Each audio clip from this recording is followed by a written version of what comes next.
Asteroid of fear.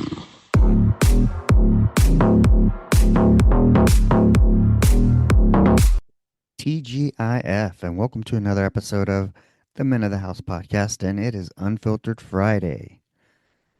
And why are you here? I don't mean here at the podcast, I mean here on Earth. What is your purpose? What is the purpose of life? Well, we're going to talk about that.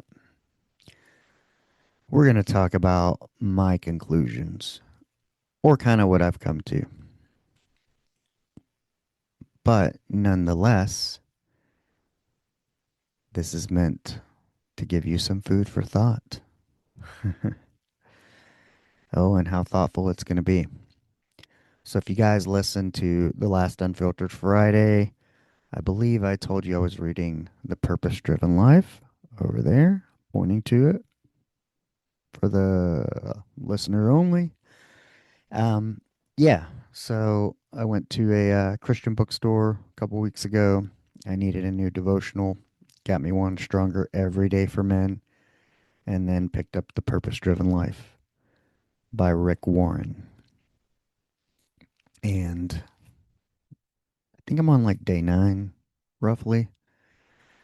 But it's pretty good. So essentially, you're reading like a chapter a day for 40 days.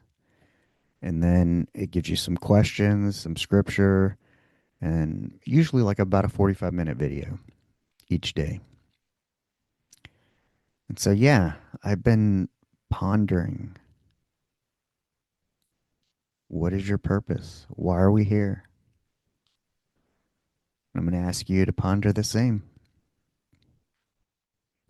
I mean, I've been asking this question, wow, ever since I can remember, since I was a kid. It kind of, I want you to think back.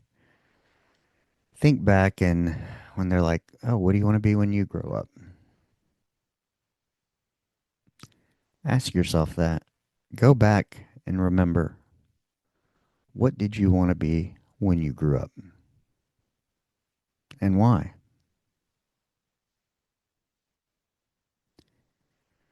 I mean, I had ideas. You have to think about what drives us and, also wondering kind of, I mean, when was the first time you connected, what do I want to be when I grow up with what's the purpose in life? And then what's my purpose? Because I think their ideas and very specific. I don't know how you look at them, but I'm going to give you an idea about how I look at it and kind of what I've come to the conclusion of somewhat. But making sure I'm recording here. Wet my whistle.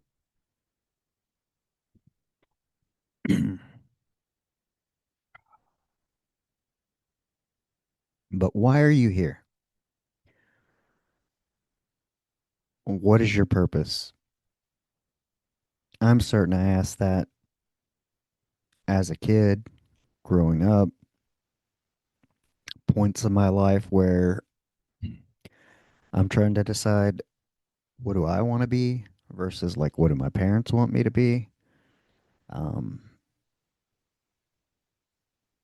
and then, you kind of intertwine, interweave, confuse, I think, as a young person, what you want to be with your identity, your purpose.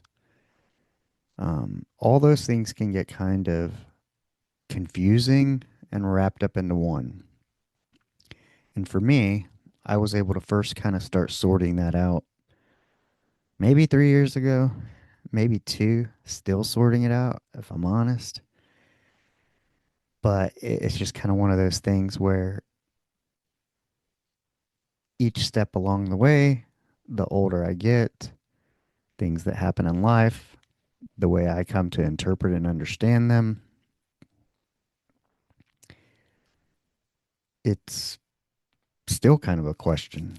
I mean, I've narrowed it down, and I'll give you an idea about that. Yeah, but I wouldn't have gotten the book if maybe I didn't feel that way. But why? I don't know. Like, we grow up and it's what do you want to be?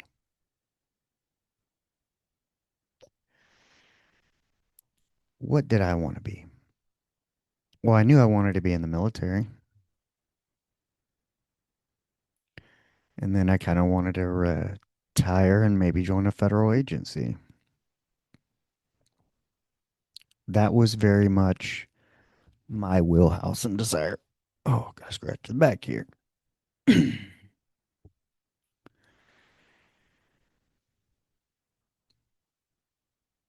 And so, hmm, how to explain this? Similarly,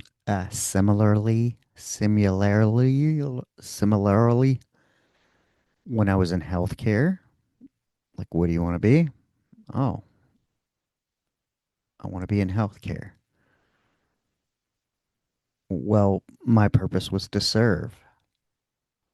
Military was kind of the same way, to serve others.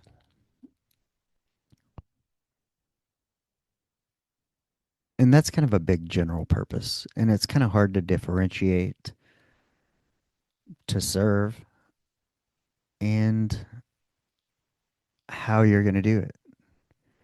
And that's kind of where the confusion came in for me was, my identity was very much wrapped in to healthcare. Um, that's what I did for 12 to 15 years.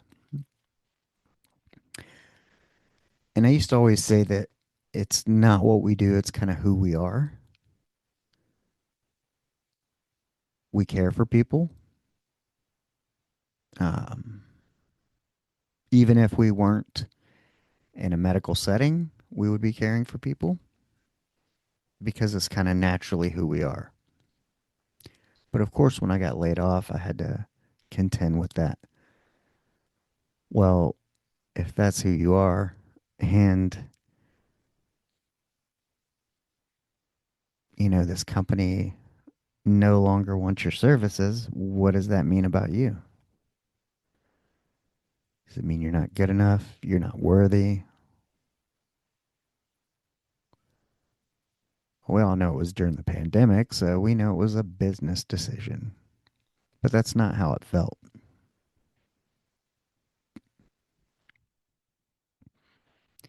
But through a lot of,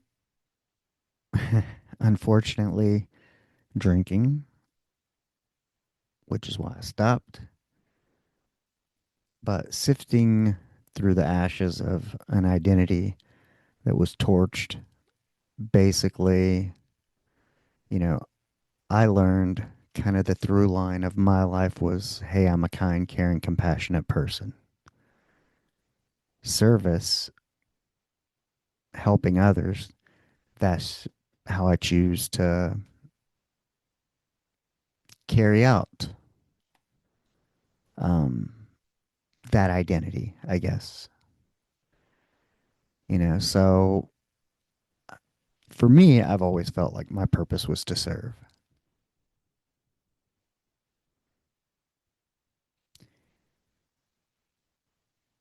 And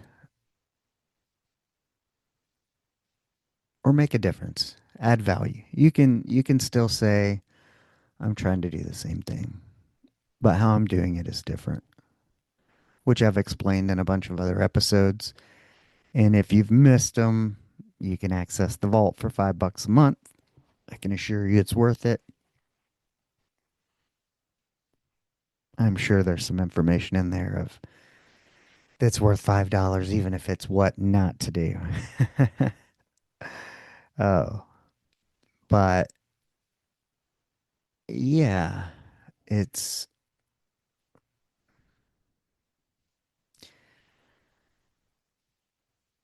so I've even like even when I Uber, I consider it service. So in a way, I still think like my purpose is to serve. But as I'm reading the book, The Purpose Driven Life,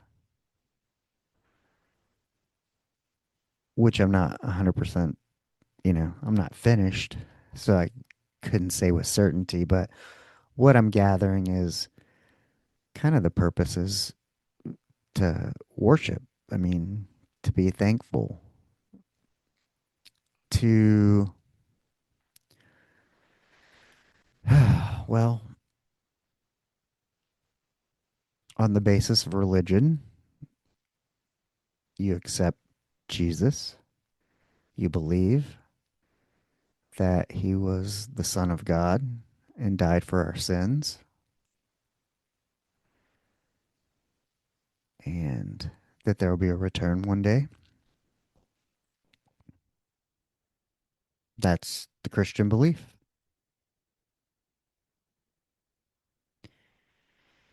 And part of practicing Christianity is worship, worship and praise. Be grateful and thankful. And kind of what I'm learning to understand through the text is, well, and my own understanding of kind of religion and faith is that, by you accepting Christ and wanting to be faithful and live a Christian life, that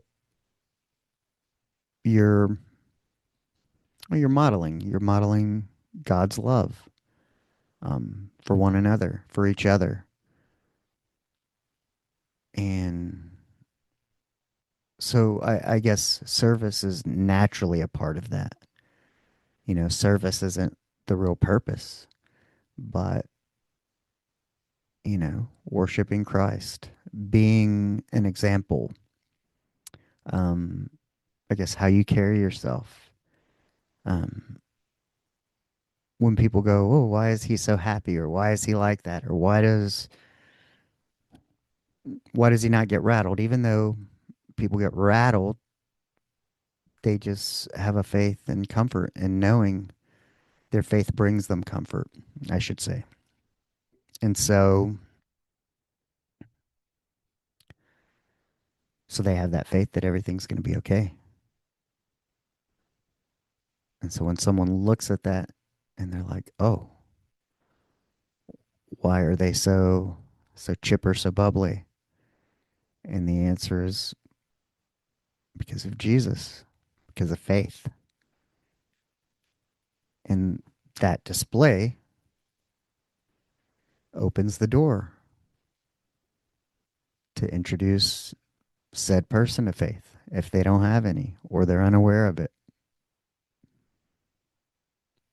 But essentially, being the example like Jesus was, you're to live, you know, but you're not going to be perfect. You're going to sin. But if you try hard, well, let me take that back. Say if your intentions are pure of heart, you're not necessarily trying. Your being is an outward reflection of your faith, your beliefs. And the purpose is to fellowship and share with other Christians or introduce non Christians.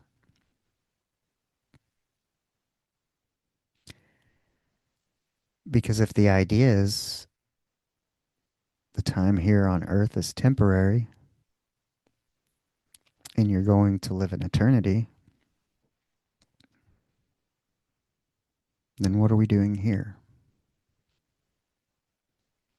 Why would we be here? Some might say for the experience. Some might say to learn lessons. Some of what I'm gathering from the book is, hey, it's the dress rehearsal for the big show. You're gathering up skills and whatever it is that you're going to be doing in heaven, your purpose.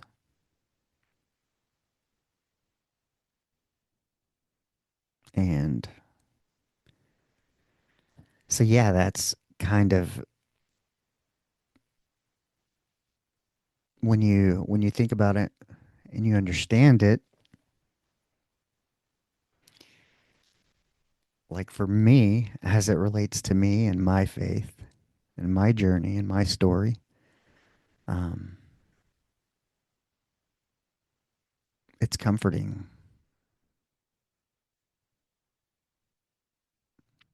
to feel.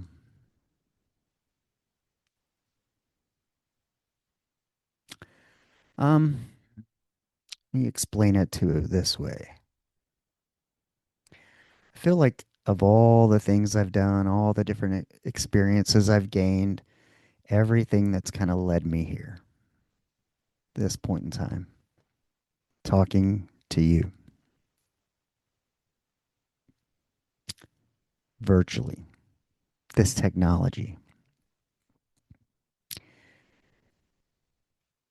You have like people who do like math, science, tech, engineering, people build buildings, people do all this stuff to make technology better, to improve our qualities of life. There's people in the science and medical industries that help us live longer, prevent disease, improve quality of life.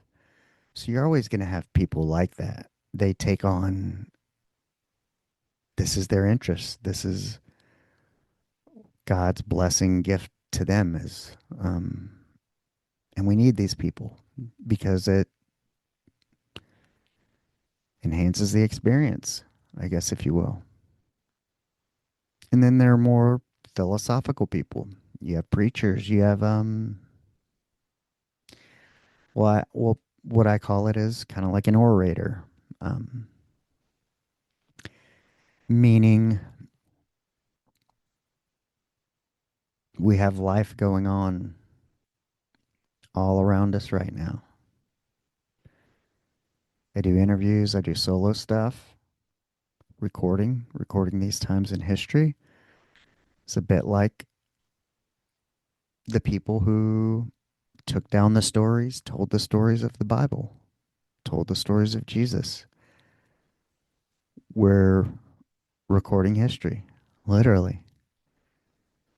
And so, I'm coming to learn with my skills, my gifts, my heart, my desires. I feel like maybe like to be a bridge, um, a communicator, a bridge through communication, whether you're bridging people, genders, cultures, generations, you know, would it be transcribing information or somebody correct me in the comments? I know you will. Um, but yeah, taking information, understanding stories, recording them, putting ideas out there into the ether of making a better world. How do we do it? Setting up the context of what's going on in the world, almost just like the Bible. And so I'm coming to learn that maybe that's a bit of my purpose, my role. But all the other things, kind of tie into it. I mean, I was at the park the other day for a walk, and one of my old associates I used to manage was at the park. And I didn't recognize her at first. And she's like, "Oh, do you remember me?" And I was like, "Oh, yeah, absolutely. I 100% know who she is." And she follows me on Facebook. I follow her too. But, she retired, but, she had a daughter who's had some health issues after having like some legal issues, say like serving time and then getting out and getting cancer.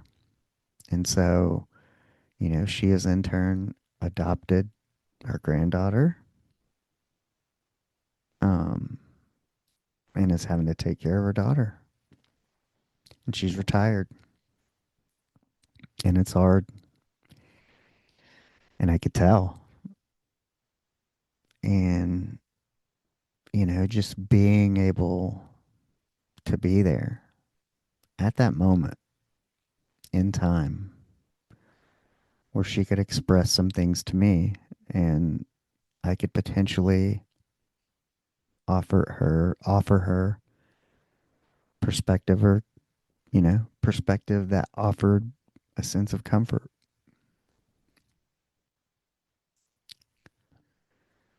I like to feel that that was kind of divinely placed,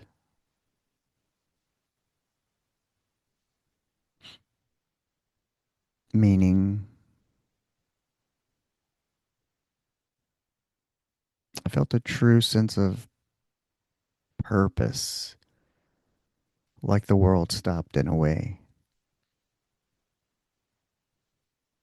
in that it didn't matter past, future, how much money I had in my pockets, bank account, or whatever, how much money I'll ever have, whether or not my success level rises, whatever. At that particular moment, I felt like I was in the right place at the right time, exactly where I needed to be for exactly the purpose I needed to be there.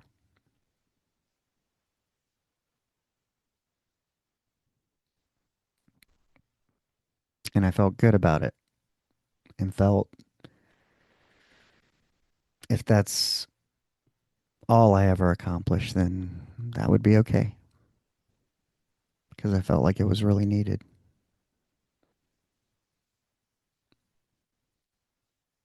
Just to offer true care and concern. This is one of the people I used to round on. I told you that was my favorite part, getting to know your people, everything that's not work related. And so seeing her at the park was a little bit like that. It was like an opportunity to catch up. But that's got to be hard. You retire and it's supposed to be your golden years, and now you're taking care of a grandkid and your kid. But nobody chooses that. This is the way life is. But I remember whatever Bible passages or videos I had read that day or the day before, something was just like, well, regardless, God works it out for good, for the good, somehow, some way.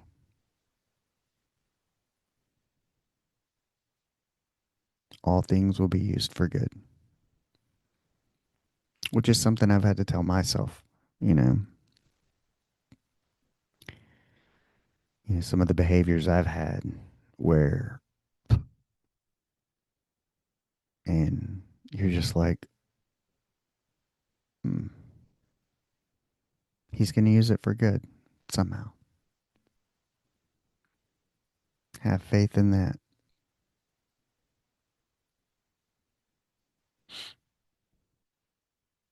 But, all this should come as kind of no surprise. As I've told you guys, if you've been listening,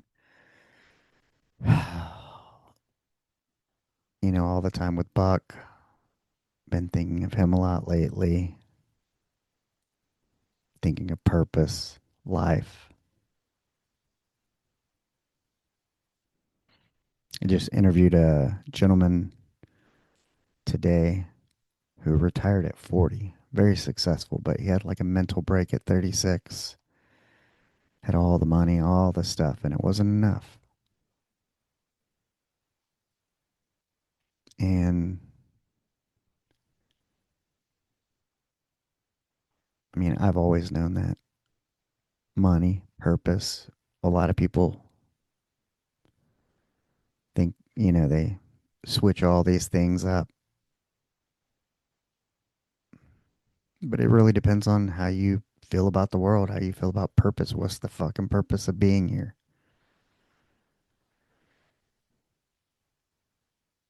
Which the wild thing is I think about this in reference to kind of belief systems, and in that maybe depending on your religious beliefs would depend on how you view purpose. I mean, kind of well, let's just say, for instance, if I didn't believe in God, what would I think the purpose of life is? If there's nothing more after this, then why why would you even waste time with purpose? I guess. I mean, if you couldn't consider a realm of anything in this life having consequence of anything hereafter, or you didn't believe in anything hereafter, then you would have to kind of logically conclude, like, well, what's the point? What's the purpose? Why are we here? Some people might say for the experience. Well, that's one possibility. I mean, for me, when I think of that, I don't. Hmm, I mean, sure, you'd want to experience pleasure, but if you could skip the pain, you'd want to skip that, right? What's the point? What's the point of the pain? So, yeah, I don't know. It's kind of hard to explore one without the other, I think, because only if there's something bigger, more, another, then, you know, that idea alone means your life is for a purpose.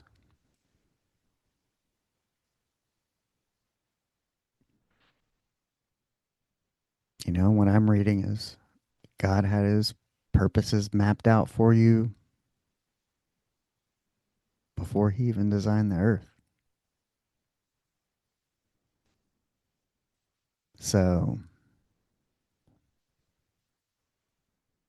what's your purpose?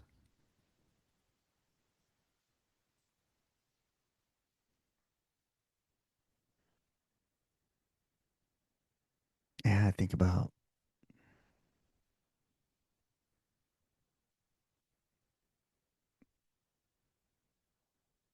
all the stuff that Buck did. But, up until the end, him and I spent a lot of time in fellowship talking about the Bible, talking about God, praying at dinner every night.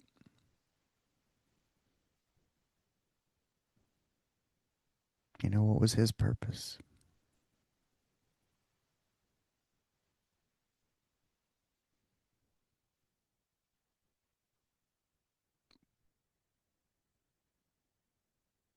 They always say the purpose of a Christian is to worship and fellowship, bring other people to Christ, to tell them, to introduce them to the free grace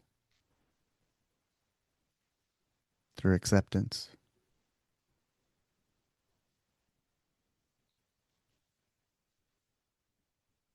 It's like the gravity of it. Think of if you're a parent, Think about how much you love your child. And I know I made some comments like about the Texas floods, and there were some fathers who passed away rescuing their families. But that's kind of how men, fathers think. Um,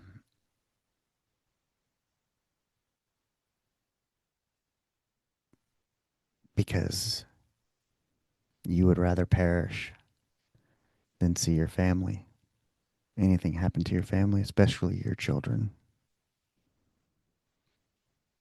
And to think that God sent his child to die for us. You know, think about the concept. You would rather die than. It's got to be a hard thing to do. It's got to be a lot of love.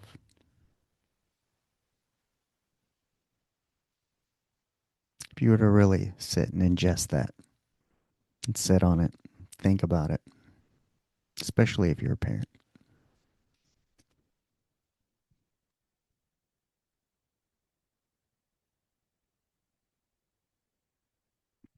You know, for me, I've never had I think the question of if,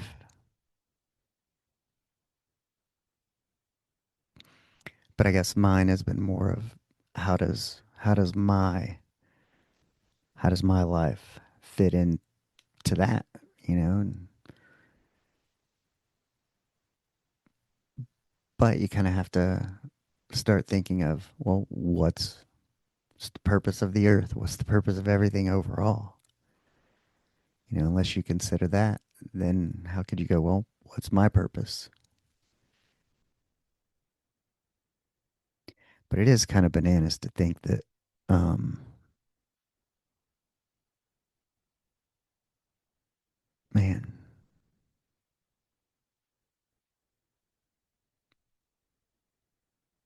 without even considering the possibility of anything more, it would seem pretty purposeless, I would think, which almost makes the case for believing.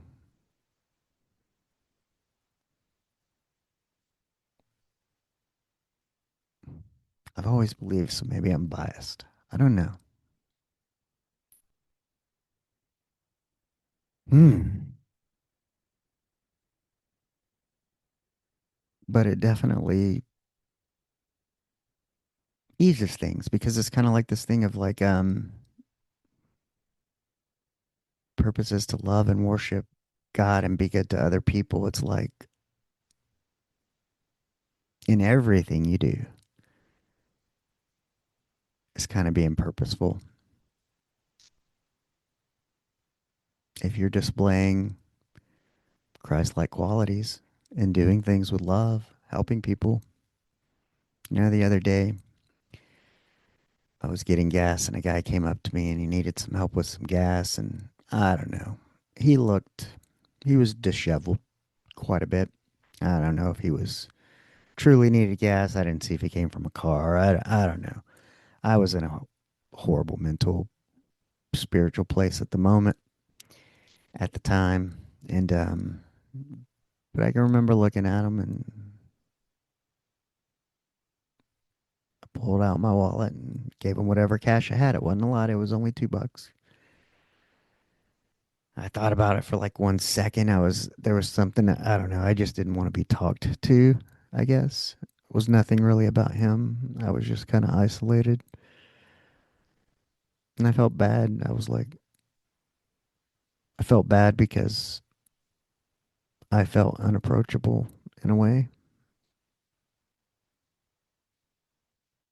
And I was like, even though I gave him the money, I still was like, I don't think I didn't come off as loving as I could have, as enthusiastic. I had trouble smiling that day.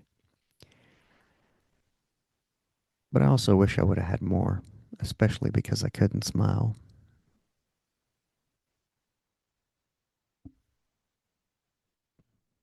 A part of me was like, I knew I only had $2, and there was a part of me that was like, almost used that as an excuse not to give. Well, this isn't very much.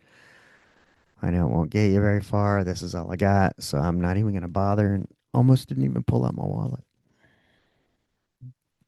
but I did because I've always had this belief, like when I have cash like that and I see people and or they need, I give it up. I always say God will replace it.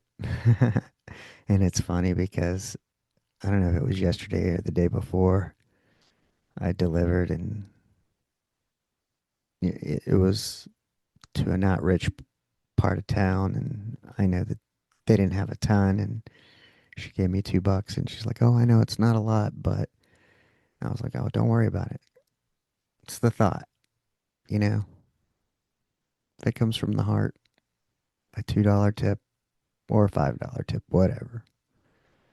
Give what you can. You know, it's not the amount.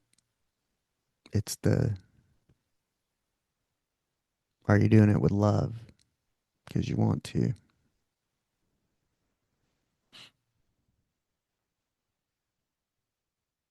I could have been more loving for sure,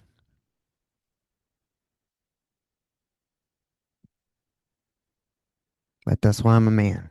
Imperfect. That's why you seek religion and purpose. But you know, from the park to the $2, those are your opportunities to serve, to be Christ like. That's your purpose,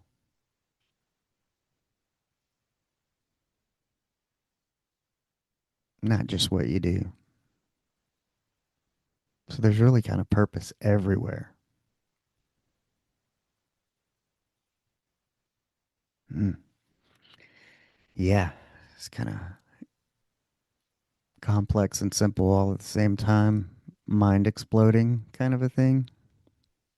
When you really think about it, it's like there's purpose all around, there's love all around. And you know, I too admittedly felt like for a couple of weeks I was looking at a lot of the negative stuff, be it social media, news. I mean, the world is crazy. We're on the damn brink of World War III and the world coming to an end, which can stir up a lot of emotion. But I don't know, you read the book and you're like,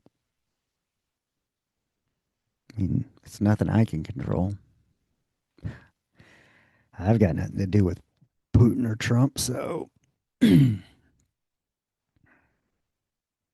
know, and I had that dilemma. It's like, do you even pay attention to stuff like that, the world you live in?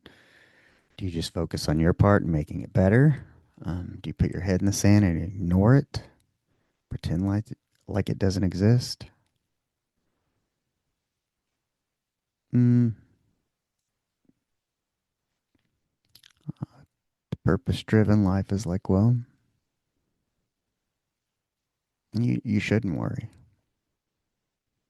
I mean, if you're a follower of Christ and you believe and you have the faith that you're going to the promised land hereafter to heaven, then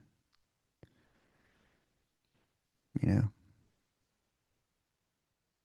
when he's coming back, there's nothing we can do to stop it. So that's why you have faith to know that everything's going to be okay. The world's going to play out how it's going to play out.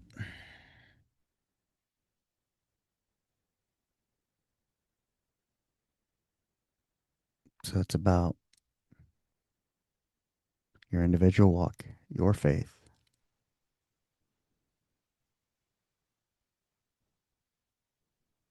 How how is your spiritual bank account? Is it empty? Is it broke?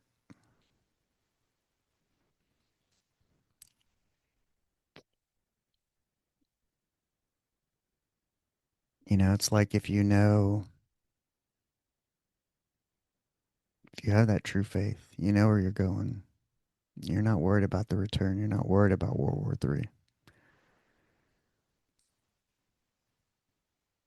I mean, yes, you're concerned. Just like I'm concerned. It's the reason I look both ways when I cross the street. I'm not stupid. I don't want to fucking get hit by a car for being dumb. But, you know that anything can happen at any time. Life can change instantly. And where are you spiritually when that happens?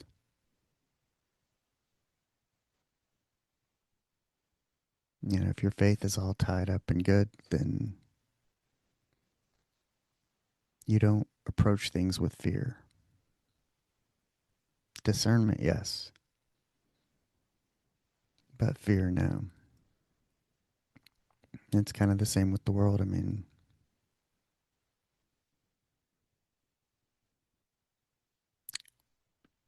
yeah, have a little fear over the things we can't control. That we have nuclear weapons and the power in the hands of power hungry tyrants who want nothing more than control. So, what do you expect?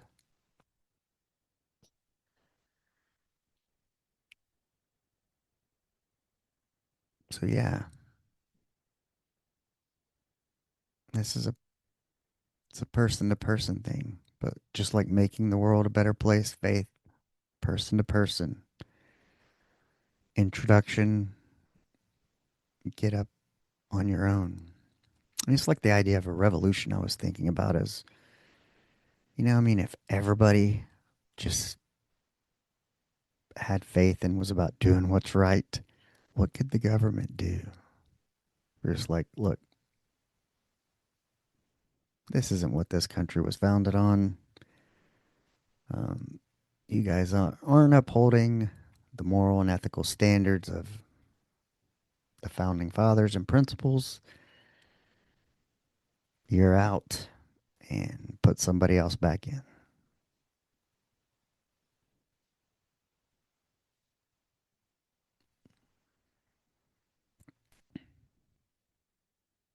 But yeah, it's like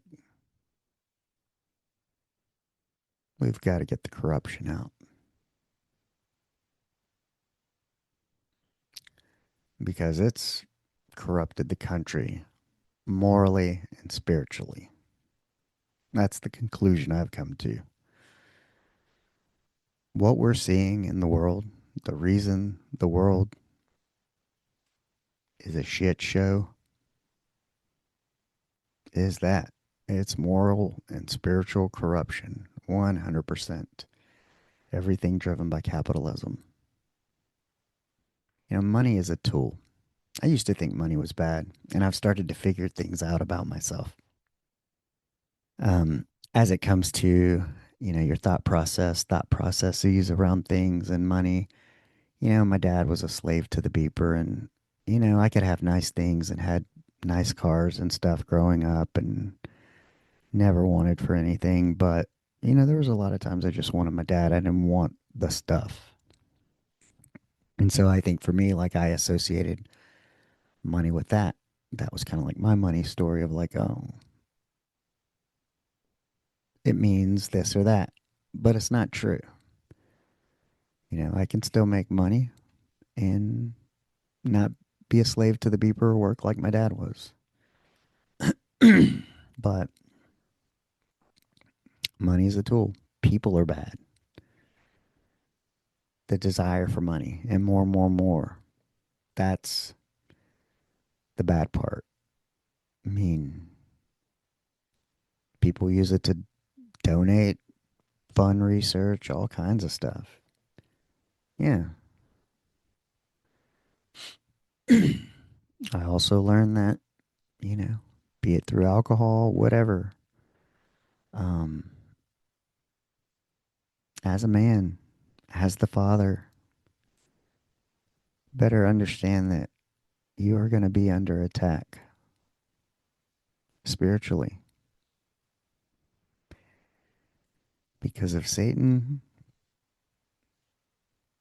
can capitalize on any weakness of a man, which is so easy for us. I mean, every pair of Lululemons that walks by. Yeah.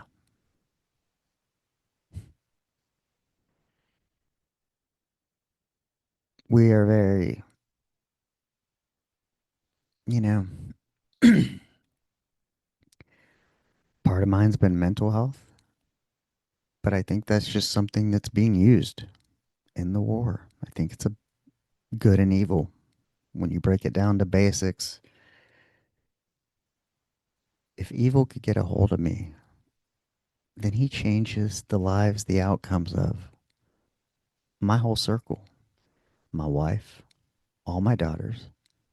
It impacts each of their lives, how they move on, what they think, what they do, the decisions they make based on what they think, all because of something I did or didn't do. Yeah, the devil can get you to be absent, have an affair, any of those things. Split your family apart, make everybody go different ways, make different choices other than what looks like cohesive family. Yeah, pretty deep, but might sound crazy if you're not a spiritual person, if you don't believe in God, if you don't believe in good and evil.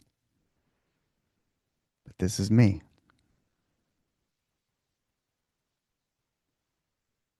This is everything I've come to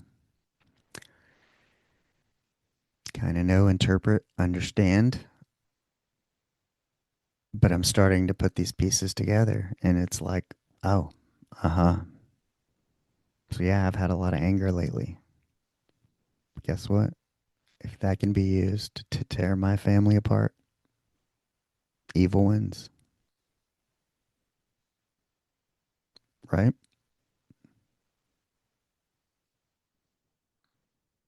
Same kind of with the money thing, that whole faulty thought process of, no, it wasn't just work my dad was into. Who knows what he was off doing, but that was just the way it was. But I understand too. I mean, he was working trying to not be poor because he came from poor. So yeah, he didn't want me to go without the way he had to. But what we really needed was presence.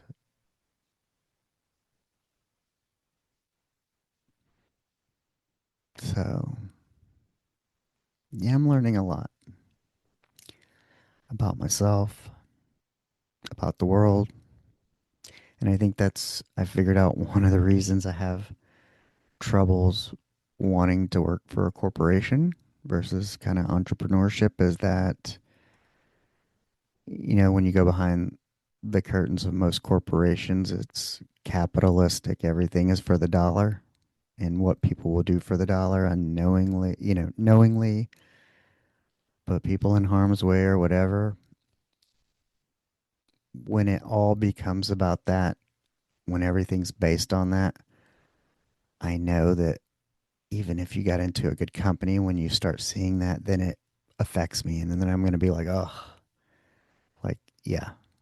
So it's almost like the best bet is, maybe I could work with, but I don't know if I could work for.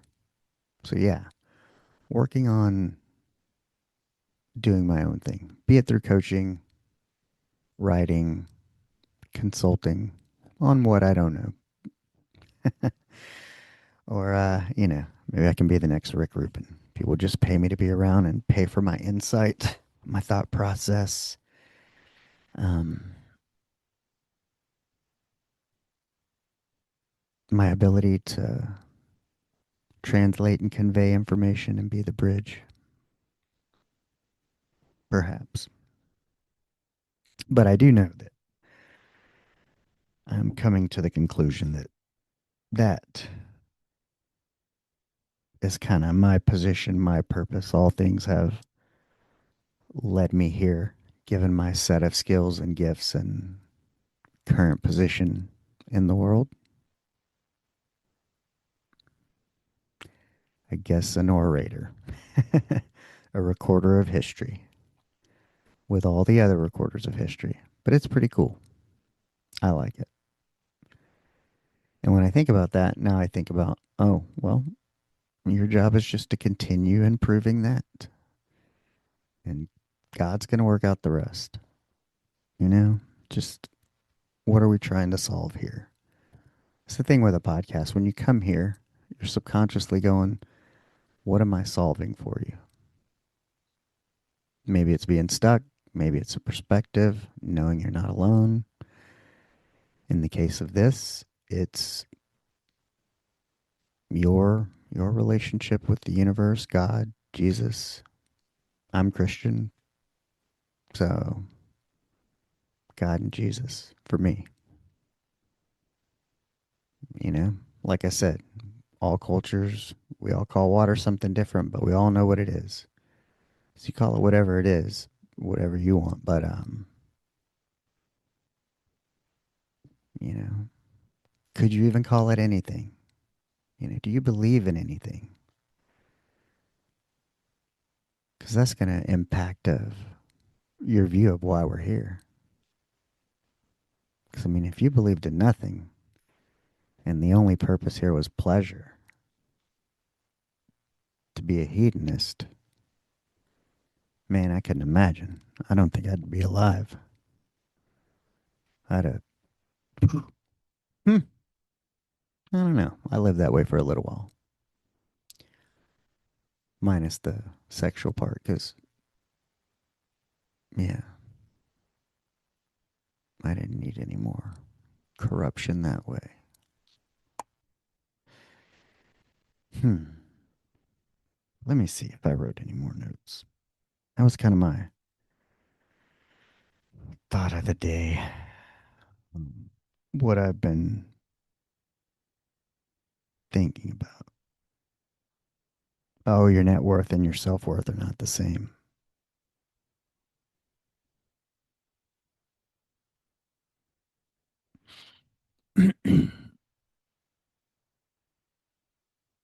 Yeah. Oh, perfect example.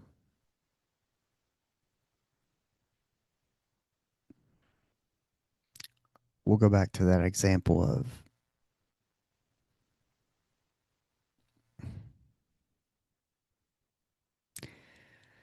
if evil can destroy my relationship, then he impacts it forever. I think about um, me spending Buck's end of life with him. I was there, not his family, because something drove them apart, or something kept them from not being there.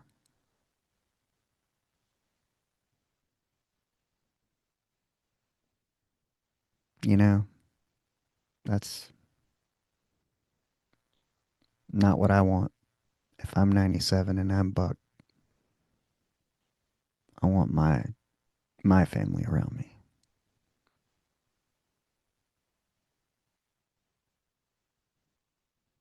But I'm grateful that we were able to be there for him.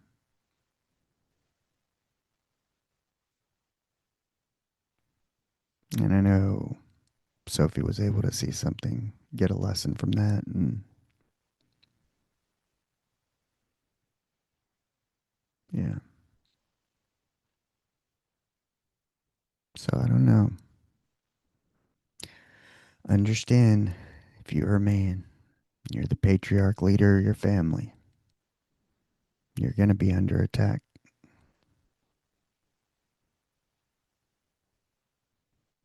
He destroys you, he destroys everything around you.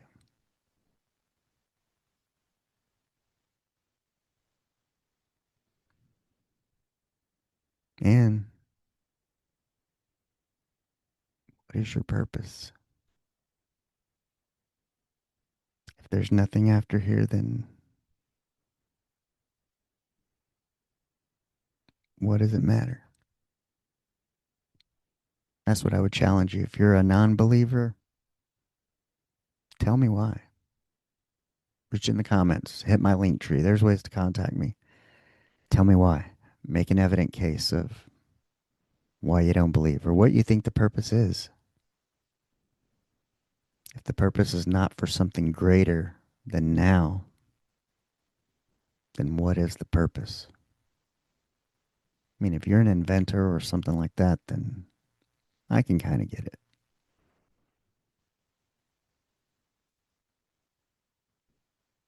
But all the people in the world, there's got to be a reason. There's got to be a purpose,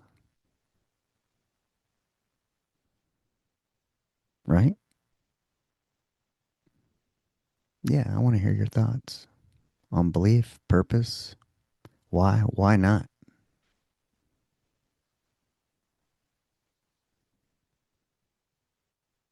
And this is in a way of like a.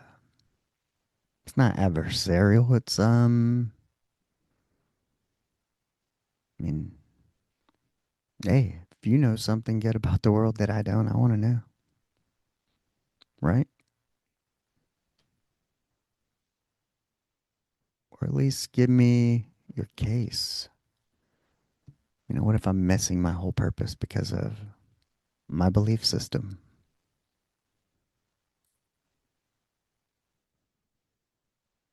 But yeah, give it some thought. Hit me up.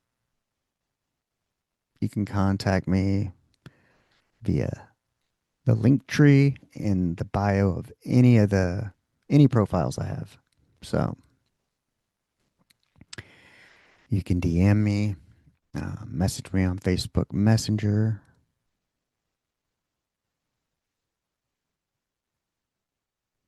But yeah, I'd like to hear your thoughts. I'd like to explore it. I'd like to spark up a conversation around it, if you know what I mean. Ay, ay, ay. But yeah,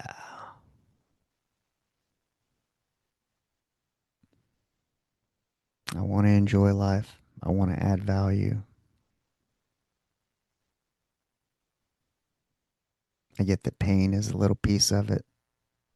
That's how we know pleasure. Without bad, it'd be hard to know good.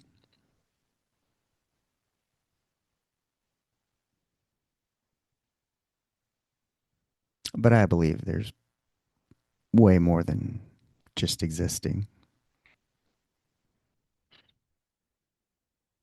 But I want to know your thoughts. So, like I said, hit me up. Hit me up. Hit me up.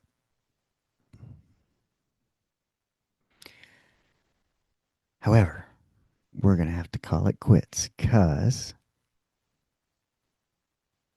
my wife is going on a cruise for her birthday and she won't be here. So we're going to celebrate it tonight. So I hope you guys enjoyed this episode. I hope it gave you food for thought. I'm going to go spend some time with my family. I suggest you do the same. And when you're come up with an answer, when you're ready to have a discussion on purpose, the hereafter, then I want to hear from you. But until then, go out and be the person that you would want to meet.